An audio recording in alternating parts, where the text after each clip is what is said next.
I mean this with no disrespect, but I'm offended. Fuck England. Yeah. What's up, YouTube, and welcome to another episode of Whiskey Business. My name's Josh. And I'm Mike. And we're here to let you know just how drunk you have to get to watch Netflix's Outlaw King. Robert the Bruce is an outlaw.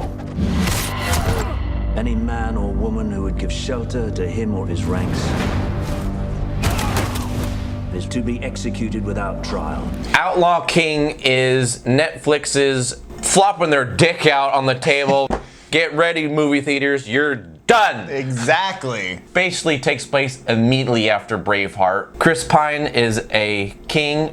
He's done some shit that has really pissed off England, and he's on the run, and he's slowly trying to build an army so they can fight back and kick all the fucking British people out of their goddamn country. Right from the get-go, this movie starts with a long take of like, I don't know, it's gotta be like 5 minutes long. 4 minutes. It's fucking amazing. 4 minutes, I looked it up. They do it in a way, it's like a conversation that moves outside, and you see a giant fucking catapult, which is huge, and the fucking castle, all this shit, and they have a sword fight, and walks back, keeps talking like, what are you guys trying to do to me here? The sets in this movie are incredible. They must have filmed in real castles. Everything is fucking spot on. It seems like you're actually there in the 1300s in Scotland. These Netflix movies that are coming out, they're so well made. They look so good. They got like actors that are pretty much, I think, fed up with Hollywood and want to do something else with their lives. Chris Pine is just he's fucking awesome. It's crazy that you sit back and you're watching this and you're like, this is a Netflix movie, man. I paid $10 a month for this. Chris Pine, he's like rising up in the ranks and quickly becoming like one of my favorite actors. He's fucking fantastic in every movie he's in. And then the villain in this movie is such a piece of shit.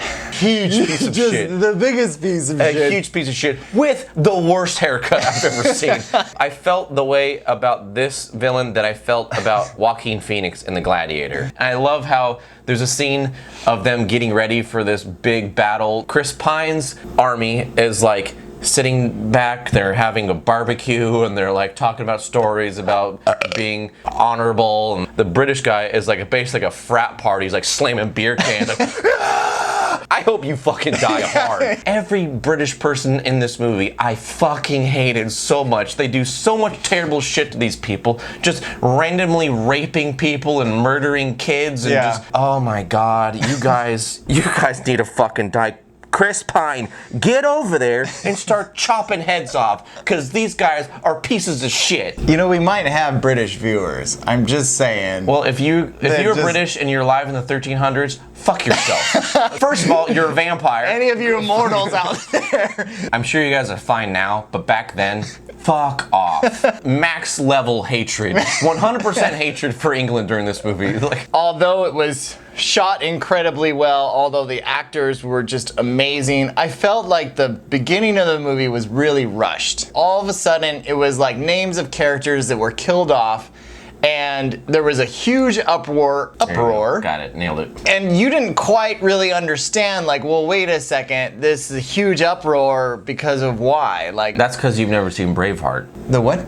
The Braveheart? I thought that was like a adjective for a person. No. Like, oh, that person's got a brave heart. You are an idiot. They touch on William Wallace, the character that Mel Gibson played. They touch on him dying, and that's basically what sparks this whole movie. To say, like, you have to see one before you see the other, it's kind of assuming that I've seen Braveheart. Because you're the one person that hasn't seen Braveheart. It's like someone saying they've never seen Star Wars. What is so goddamn important in your life you haven't seen Braveheart? I think it was between that and Casper with Christina Ricci or something at the time. You picked wrong. I wasn't lost because you could tell that these people were so bad, but I felt like the beginning of the movie needed more growth to it, more story to it. I fucking absolutely love this movie. Even the love story between Chris Pine and this girl that he's forced to marry, even that's great. Just a fantastic movie. And I can't believe it's on fucking Netflix. I thought this was for like baking shows and stuff. And now all of a sudden we got a full-on movie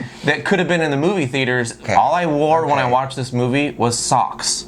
Pretty cool, Netflix. Thanks. I'm gonna need another one of these. Who are you talking to? We don't have a bartender here. I'm gonna say Outlaw King is one of my favorite movies of the year so far. Ooh. I'm gonna give this sober, not even sober, I'm gonna give this Prohibition. This is such a good movie. The action was incredible, the acting was incredible, the set piece was incredible, the directing was incredible. This movie was fucking awesome. There's no reason not to watch it. It's on fucking Netflix. For my review, I'm gonna give this movie a buzzed. It was very good. Netflix clearly taking it up a whole bunch of notches, like we already said. If you watch this movie buzzed, you're gonna be like, oh yeah, fucking murder these bitches. What the fuck was that? You want to talk about that? I mean, I was trying to go Irish. Yeah, but you went Russian. Irish, but yeah, I did go Fucking Russian. murder with these bitches. I do not care so long as you fight! Cheers, until next time, remember to subscribe and look through our old videos and hit the bell icon. Make sure to be alerted when we're drinking. Podcast 2, guys. Well, not podcast 2. We're on like podcast 8 or something. Listen to that shit as you're commuting because you'll probably shit your pants on the way to work. And also, what's your favorite Netflix movie?